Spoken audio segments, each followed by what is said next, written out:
2010년 1월 12일 날 거래가 있는데 그게 51건이라고 그래요. 네. 그 51건이 전부 다 이 김건희 여사가 그때 했던 것하고 연결이 된다는 거예요. 공수상 범죄 일람표에 보면은 고가 주문을 18번 했고, 그다음에 물량소진 주문은 뭐 21번 했고, 뭐 뭐는 몇 번 했고 이랬다는 얘기고, 1월 12일 날만 실제 이 여사가 2,400원에 산다, 뭐 얼마 산다 해가지고 계속해서 막아줘가지고 계속해서 비싸게 사줘가지고 9.7%인가가 이렇게 마지막으로 오르고 끝이 났다는 거예요. 네. 사실관계를 부분만 말씀을 주셔갖고 노 변호사님 말씀 들으면 좀 그럴듯하게 들리는 측면도 있어요. 근데 따지고 보면 전화 주문 녹취록이 이번에 드러난 거잖아요. 재판 과정에서. 네. 근데 내용을 보면 주식 계좌 명의자로부터 확인을 받는 과정이 녹음이 된 거죠. 근데 전화로 주문 넣어서 이거 주가를 움직인다? 이건 있을 수 없어요. 권오수 회장의 변호인이 질문을 합니다. 범죄일람표에 보면은 2010년 1월 12일 계좌 매수와 관련해서 49회 정도를 고가 매수, 허위 매수라고 해서 기소가 됐다. 근데 이거를 이 씨가 한 것이냐, 김건희 여사가 한 것이냐. 김건희 여사가 한 것이다. 이렇게 답을 합니다. 민주당이 다시 한번 말씀드릴 거는 억지로 정치적으로 이 문제를 해결하려고 법적으로 하지 않고 정치적으로 해결하려고 뭐 국정의 발목을 잡고 특검을 추진하고 대통령 고발하고 그런 식으로는 안 했으면 좋겠고 네. 법적인 대로 대응하고 국회가 기능해야 될 거 정상적인 기능하도록 만들어주는 것이 네. 저는 조언하고 싶은 겁니다. 예, 김건희 여사에 대해서 지금 민주당 쪽이 문제를 삼는 거는 도이치모터스 주가 조작과 관련해서 최근에 언론에서 뭐 새로운 증거가 발견된 것처럼 재판 과정에서 뭐 녹취록이 나왔는데 왜 기소가 안 됐느냐라고 문제를 삼았어요. 근데 녹취록 내용에 의하더라도 전 기본적으로 주가 조작이 전화 주문으로 주가 조작을 했다는 얘기는 들어본 적이 없습니다. 이게 현실적으로 불가능합니다. 이거는 주가 조작이라는 건 사실 허위 주문 내지는 통정 매매를 통해서 이제 주가를 상승시키거나 하락시키는 건데, 이게 김건희 여사에 대한 혐의 민주당의 주장에 의하더라도 뭐 며칠에 한 번씩 전화 주문을 했다는 것이거든요.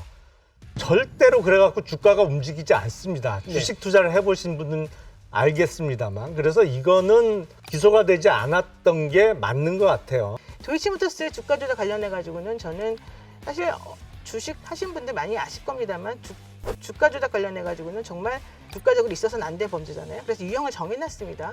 고가 매수, 물량 소진 주문, 그리고 허수 매수, 종가 관여 주문, 통정 매매, 한 5가지 유형이 있어요. 그런데 이번에 권오수 씨 그 변호인이 내놓은 녹취록과 여러 가지 자료들을 통해서 분석을 해보니까 이 5가지의 시세 조동성 거래 중에서 이 사건과 관련해서 올라가 있는 범죄 일람표에 2010년 1월 12일 날 거래가 있는데 그게 51건이라고 그래요. 네. 그 51건이 전부 다 이 김건희 여사가 그때 했던 것하고 연결이 된다는 거예요.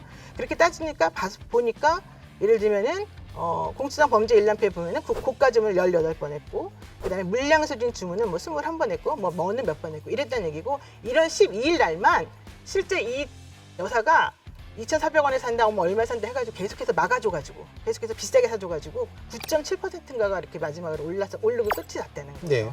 그리고 그 거래가 전체 거래에서 상당 부분을 차지했다는 겁니다. 38%, 뭐 40%를 차지했다는 겁니다.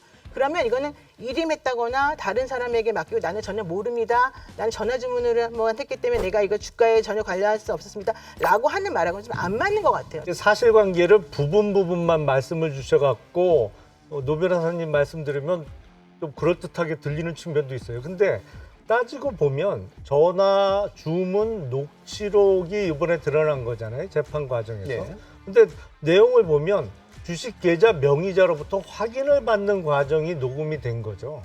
근데 전화로 주문 넣어서 이거 주가를 움직인다? 이건 있을 수 없어요. 사실은 그것도 전화 내용을 들어보면 다른 사람, 소위 주식을 잘한다는 사람한테 맡겨서 그 사람이 증권회사에 주문을 냈고 증권회사 직원이 그 계좌 명의자한테 확인을 받는 과정이 이번 재판 과정에서 드러난 거 아닙니까?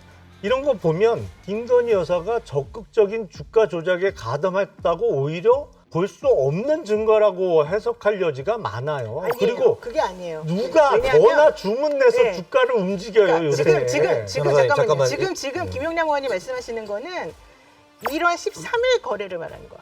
1월 13일부터는 그 이모 씨라고 하는 전문가가 끼어들어요. 그런데 지금 제가 말씀드리는 거는 1월 12일이에요. 그거는 이모라는 사람이 들어있지 않아요. 그거는 그냥 단순히 신한증권에 있는 직원하고의 그런 대화 녹취고 그 12일까지는 주가 조작이고 저는 13일부터는 아니에요. 저는 대화 녹취에 대해서 얘기를 하고 있는 게 아니라 이 전체 패턴을 보고 좀 말씀드리는 건데 1월 12일자, 1월 13일자, 6월 16일자 세 가지 패턴에 대해서 한번 제대로 분석해가지고 저는 정말 따져봤으면 좋겠어요. 검찰하고 같이. 그러니까 이 재판 내용도 보면 그게 나오거든요. 이 권오수 회장의 변호인이 질문을 합니다. 범죄 일람표에 보면은 2010년 1월 12일 계좌 매수와 관련해서 49회 정도를 고가 매수, 허위 매수라고 해서 기소가 됐다. 근데 이거를 이 씨가 한 것이냐, 김건희 여사가 한 것이냐. 김건희 여사가 한 것이다. 이렇게 답을 합니다. 그 말은 김건희 여사가 주가 조작을 하는 직접적으로 했다는 증언이 나온 거예요. 김건희 여사 아니라 누구라 하더라도 법 앞에 평등하다는 것을 보여주기 위해서라도 오히려 아까 변호사님께서 말씀하신 대로 저는 검찰이 사실을 밝혀야 된다. 만약에 이거를 도저히 못할 것 같다라는 판단이 서면 민주당은 특검법 추진할 수밖에 없다. 과연 이게 특검을 통해서 수사할 지금 상황이냐? 객관적으로 그렇게 보기 어렵죠. 이거는 사실은 이재명 대표에 대한 선거법 위반 기소가 되니까 김건희 소위 특검법을 발의를 했어요. 민주당에서. 그러니까 이재명 대표가 당대표에 출마할 때부터 많은 분들이 염려를 했던 소위 이게 방탄 출마가 아니냐. 제1야당의 대표가 돼서 앞으로 본인한테 가해질 어떤 사법적인 메스를 피해가기 위해서 지금 당대표가 되려고 하는 거 아니냐라는 염려가 있었는데 그 염려가 맞았다라는 입증을 하는 것이 바로 민주당 전원의 명의로 발의된 소위 김건희 특검법 아닌가 싶습니다. 주가 조작 과정에서 관련된 분들이 5명이나 구속되고 10여 명이 지금 기소되어서 재판 중이지 않습니까? 그리고 이미 전주로 김건희 여사가 다 그 재판 과정에서도 지금 증거들이 나오고 있는 거거든요. 그래서 아까 뭐 아니다라고 자꾸 말씀하시고 전화로 그걸 어떻게 하느냐고 하지만 아까 하루에만도 49번이나